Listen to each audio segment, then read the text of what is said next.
pistol itu. Polisi langsung mendorongnya terjatuh ke tanah.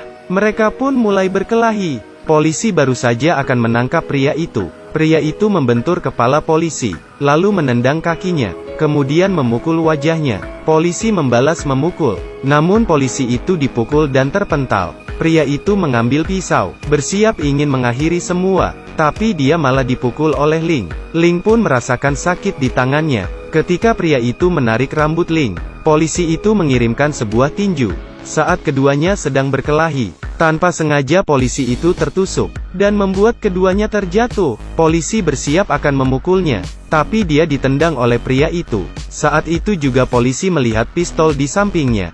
Dia meraih pistol itu, namun ditendang oleh pria gila ini. Kebetulan pistol itu terbang ke arah Ling. Ling melangkah maju dan menendangnya kembali. Dengan cepat polisi menangkap pistol itu.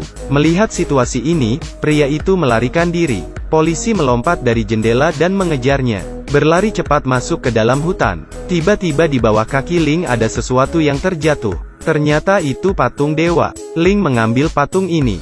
Di saat bersamaan dia mendengar suara tembakan. Dari dalam hutan, seseorang muncul keluar. Ling pun bernafas lega. Namun polisi itu seketika jatuh ke tanah. Ling mendekati jendela dan memeriksa keadaan. Pria itu tiba-tiba berdiri dengan pisau, membuat Ling berteriak ketakutan. Ketika dia akan berbalik dan kabur, pria itu menarik rambutnya. Ling memberontak dan terjatuh ke tanah. Pria itu membidik Ling dengan senjata. Ling segera bangkit dan berlari. Pria itu pun mengejarnya. Ling berlari ke kamar dan mengunci pintunya.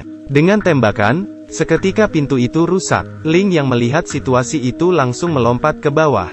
Pria itu pun ikut melompat ke bawah. Tanpa sengaja dia menginjak patung dewa itu, dan terjatuh di tanah, membuat punggungnya kesakitan. Ling berlari ke kolam renang. Melihat pria itu akan mendekat, dia langsung masuk ke dalam kolam, dan bersembunyi di dalam air. Tiba-tiba sebuah tongkat jatuh. Ternyata pria itu menggunakan tongkat, karena dia tidak bisa melihat ke dalam air. Melihat tidak ada gerakan, pria itu pun melempar tongkat kayu ke kolam renang. Setelah merasa tidak ada orang di atas, Ling yang tidak tahan, cepat kembali ke atas. Setelah memastikan pria itu telah pergi, Ling yang baru akan naik. Melihat patung dewa di depannya. Tepat ketika Ling terpana, pria itu muncul dengan membawa pisau. Ling lalu buru-buru bangkit dan melarikan diri. Pria itu terus mengejarnya. Ling bersembunyi di villa tanpa penghuni. Namun karena ada jejak kakinya di tanah itu, dia mengambil koran dan naik ke atas. Setelah membungkus kakinya dengan koran, dia turun dan bersembunyi di lemari. Pria itu melihat ke atas. Belum sempat bernafas lega, seorang pria tiba-tiba jatuh. Ternyata itu adalah mayat suaminya. Ling terkejut dan menutup mulutnya.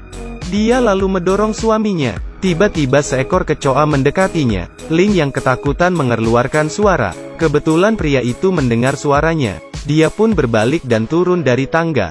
Ketika pria itu mendekati lemari, kecoa naik ke kaki Ling.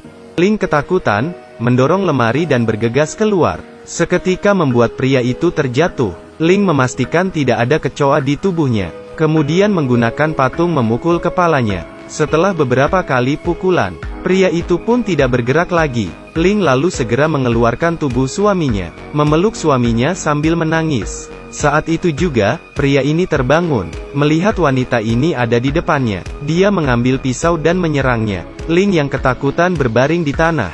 Kebetulan pisau itu mengenai patung dewa. Lalu ketika dia akan menusuk lagi, Ling sudah melarikan diri. Keduanya berlari keluar. Ling berlari cepat ke halaman belakang rumahnya. Pria itu terus mengejar di belakang. Di depan Ling ada seutas kawat. Ling yang menyadari kawat itu, segera menghindar.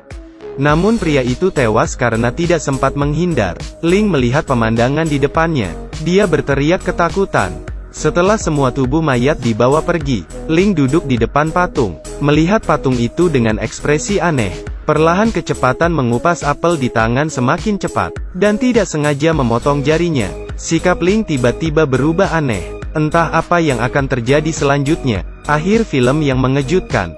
Film thriller 1993. Di film ini Dahua memainkan peran psikopat. Film ini telah menjadi bayangan masa kecil banyak teman. Tapi perlu saya sebutkan lagi, tubuh Zhou Huamei selalu menarik perhatian. Jika Anda ingin menonton film klasik, Anda boleh menontonnya. Baiklah, saya Sayu. Kita jumpa lain waktu.